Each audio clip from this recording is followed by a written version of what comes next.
Okey. Saya hanya ada 2-3 poin saja sebelum saya akhiri. Saya nak sambung yang telah hujah yang telah dibawa oleh Hulu Langat tadi. Itulah semangat yang kita kata, kalau secara rasional kita bukan tolak kata taraf kerajaan boleh tentukan sesuatu standard untuk memastikan dan untuk menjaga keselamatan. Tapi akhirnya fundamental, bukan saja kita dapatkan menentukan taraf standard yang kita tentukan. Isunya ialah memang kita setuju ada pelbagai jenis sisa. Dia mempunyai degree of risk ini berbeza. Bagi contoh, tempat penyimpanan sampah sisa pekerja, ada yang dan juga radioaktif.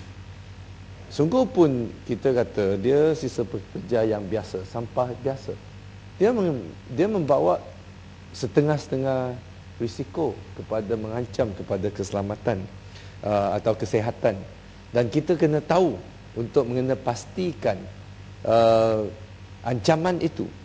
Tetapi malangnya dalam PSC ini kita tidak hanya dalam seolah-olah kita deny saja, kata tak ada, selamat, tapi tidak memberitahu, ya okey, itulah risikonya dan biarlah kita bersama-sama menanggung risiko. Dan dengan jelas kita tahu dari dalam pengalaman kita dalam Bukit Merah, sehingga hari ini kita tidak ada satu penjelasan yang tara, yang secara keseluruhan untuk memberi keterangan taraf kebahayaan, risiko kesihatan terhadap penduduk-penduduk di Bukit Merah ini. Dan sebelum kita selesai perkara ini, datang pula dengan Linus. Itulah sebab kita rasa bukan isu kurang public engagement, tetapi kurang memberi penjelasan secara rasional dan saintifik dan memberi tahu penduduk apakah risiko yang harus ditanggung kalau projek ini diteruskan. Minta penjelasan. Pergi Batu Gajah dulu, lepas tu Lembah Pantai. Ya, terima kasih Yang Berhormat Batu membangkitkan kesulitan yang masih perlu dilalui oleh penduduk di Kampung Baru Bukit Merah ekoran daripada operasi syarikat Asian Rare Earth tersebut. Apakah Yang Berhormat Batu menyedari jawatan kuasa ini nampaknya tidak memandang serius insiden yang telah berlaku di Bukit Merah tersebut, di mana jawatan kuasa ini telah mengesyorkan bahawa jika penyelidikan pengintaran semula serta lokasi tidak dapat dikenapasi atau diluluskan oleh Linus perlu membawa residu itu keluar dari Malaysia dengan berdasarkan 2 saja surat undertaking daripada Linus yang mempunyai 3 barisan ayat sahaja setiap surat tu, berdasarkan satu undertaking sahaja surat. Jadi saya sangat kecewa dan saya rasa pihak kerajaan harus batalkan saja operasi Linus ini, dan baru sekarang cadangkan untuk mengadakan jawatan kuasa untuk melihat sama ada kejadian kanser dan leukemia di Bukit Merah adalah berkaitan dengan aktiviti nadi bumi di Bukit Merah sebelum ini. Patutnya buat kajian dulu, pastikan dulu, dan bukan benarkan Linus ini beroperasi terlebih dahulu. Dan apakah Yang Berhormat Batu menyedari tapak pelupusannya syarikat Asian Rare Earth di perhampiran Lahad perlu dipantau 300 tahun oleh AELB. Bayangkan apa akan terjadi di Gembeng kalau Linus dibenarkan beroperasi.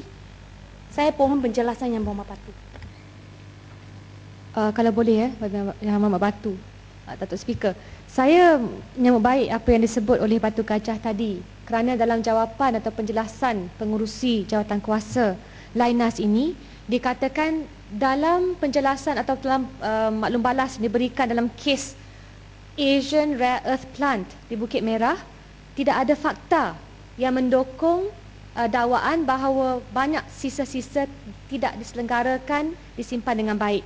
Tapi saya terbaca banyak laporan berita, termasuklah dalam Merdeka Review, yang memetik sumber mana? Sumber dia Encik Eng Tong Fu yang Muhammad Batu, yang merupakan peniaga 38 tahun ketika projek Bukit Merah itu berlangsung, diberikan kontrak untuk mengangkut sisa buangan dari kilang ARE.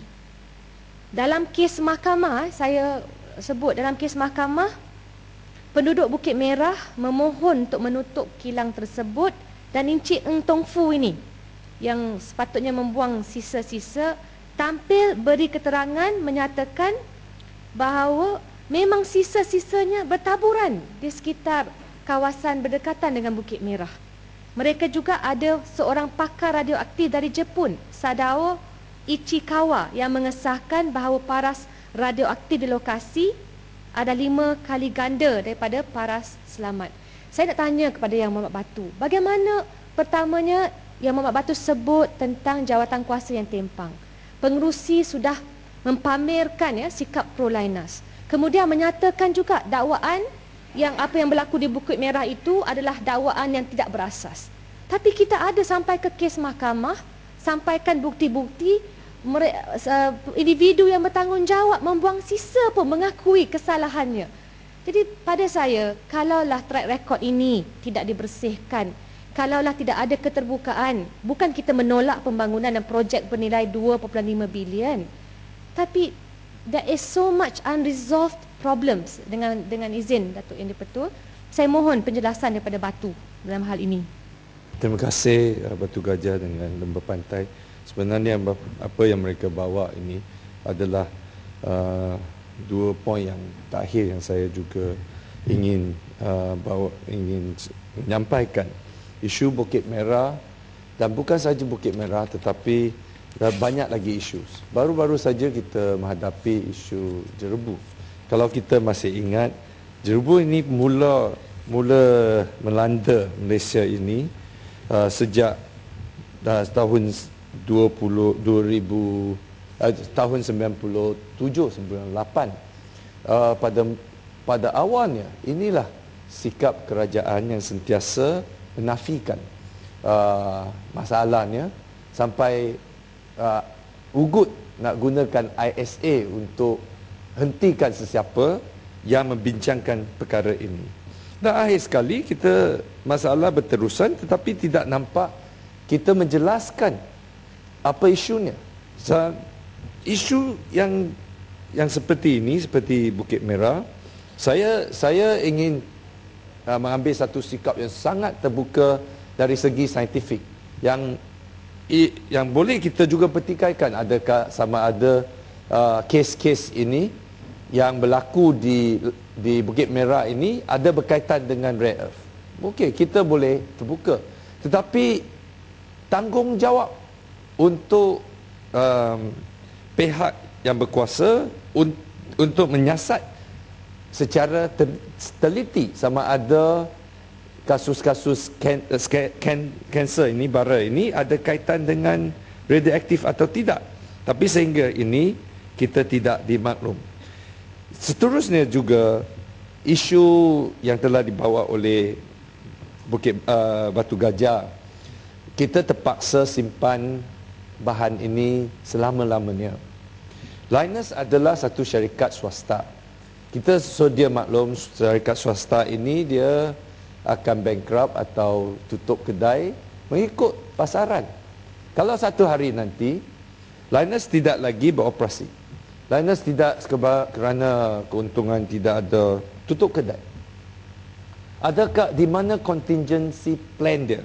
Siapa yang akan bertanggungjawab? Pihak mana yang akan keluarkan wang dan lain-lain lagi? Pada takat ini saya nampak ni yang ini relevan dengan perbahasan kita dalam undang-undang alam sekitar.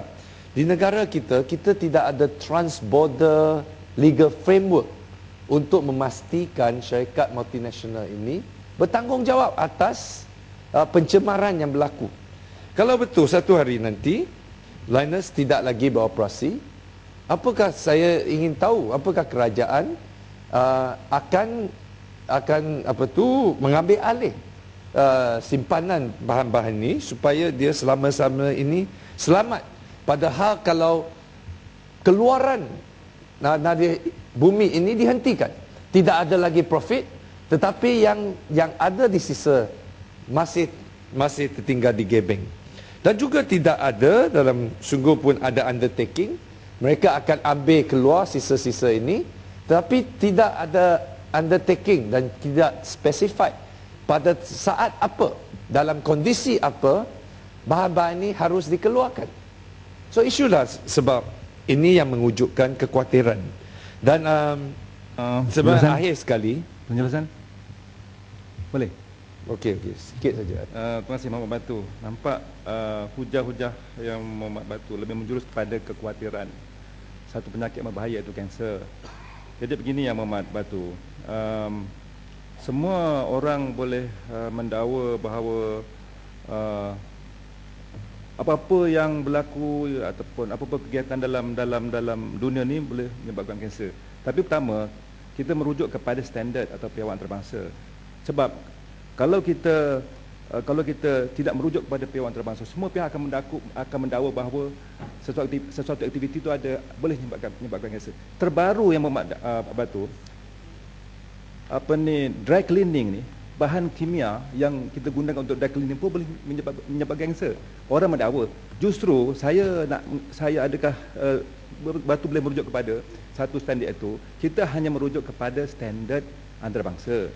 Barulah kita boleh mengatakan bahawa ini boleh menyebabkan kanser dan sebagainya. Ya, sedangkan kita tahu, bahan thorium, kalau kita boleh rujuk muka surat 27 ni, bahan thorium di ARE sebenarnya kalau dibandingkan dengan yang projek Linas ni, Linas jauh lebih rendah. Dia hanya mengandung 0.16% berbanding dengan di Bukit Merah 7%. Maknanya jauh sangat bandingkan yang Batu. Ya, kalau boleh saya faham. Lebih teknikal lah. Saya itulah sebab soalan yang teknikal ini tidak boleh dijawab hanya dalam isu teknikal. Kita ada nilai, kita ada value system. Ya, merokok, kalau kita kata rokok tu dia tak sampai boleh menyebabkan kematian, kebarangkalian untuk dapat kanser dari rokok ialah mungkin, saya tidak tahulah doktor-doktor di sini, mungkin 0.1. Tetapi kita sebagai ibu bapa atau sebagai ahli parlimen, kita boleh ambil penetapan kata kita tidak mahu orang merokok. Itu keputusan yang harus dibuat secara merujuk kepada value system kita. Isu pokok yang kita tidak dapat jawab ialah industri ini hanya menggunakan Malaysia sebagai tapak tong sampah. Itu isunya. Isunya sisa ini akan ditanggung dan disimpan oleh kita.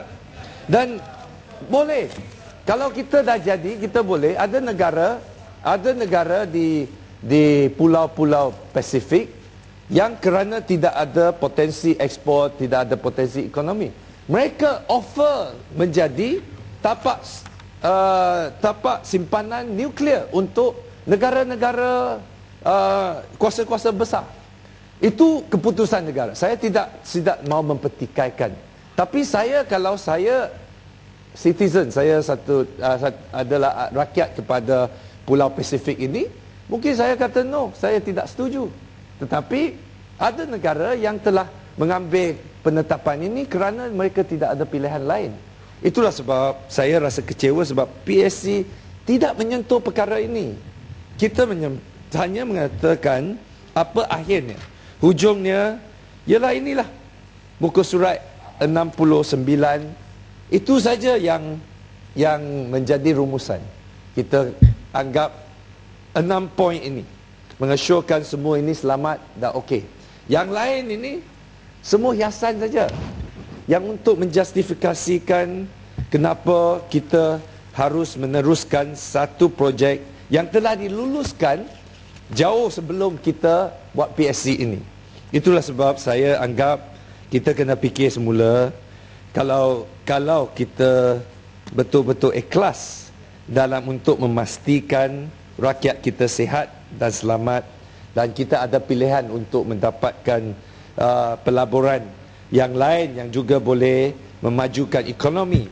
Dengan perkara yang kita tidak sentuh ialah apa option lain.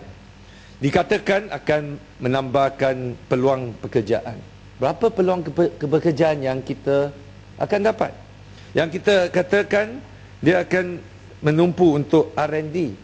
Apa jenis R&D yang diperlukan oleh Malaysia, atau R&D yang diperlukan untuk menyimpan sisa-sisa bahan dari nadia bumi ini.